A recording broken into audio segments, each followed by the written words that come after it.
This is what hunters have had circled on their calendar for a long time. September the 1st, big day, everybody's ready to go. Biggest hunting day of the year. Biggest hunting day built into the year. But Josh, before you go, the same things you got to know. Some of the things you got to know is where you're going to be hunting and where you're going to be hunting. Is it legal for you to be hunting there? So I encourage everybody that where you're going to be hunting, make sure you go to your local municipality. Here in this instance here in Frisco, check out the Frisco PD website. Where you can hunt. Secondly, wherever you're going to be hunting, make sure you have permission. Another big thing that you need to be aware of is hunter ed and safety. Make sure that if you're required to have your hunter's ed, that you have it and you have your card on you.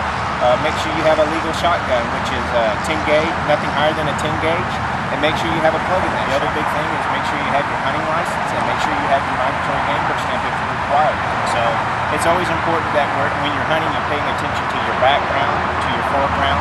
Dove hunting is a very active shooter sport. The muzzle is just always moving depending on where the bird flies, so always pay attention to the people on your left and on your right and behind you and what's in front of you.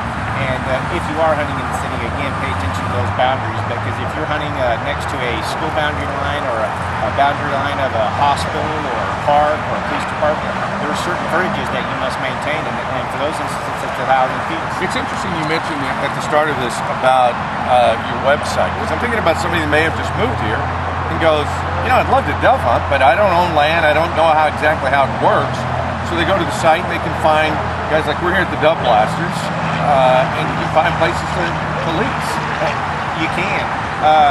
What you'll find at the Frisco PD website on their quick links is you'll find that they have highlighted all the areas where you can legally hunt within their city limits.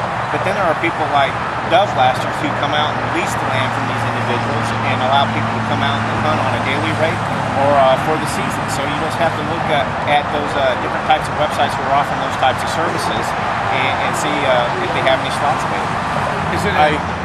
I can only imagine the excuses you've heard. You probably have heard them all on why I don't have my license, why this, why that. You're right, Lambo. We have heard a lot of those types of excuses, but in the end, ignorance is not a defense. So you're required to have... What's the word amongst hunters and the guys in your business on the dove season? Should it look good? From my point of perspective, from what we've seen here in Collin County, I've seen lots of dove throughout the county.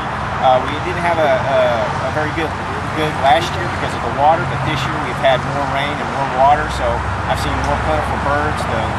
Things have stayed green a lot longer into the summer, and so I expect the season to be really well.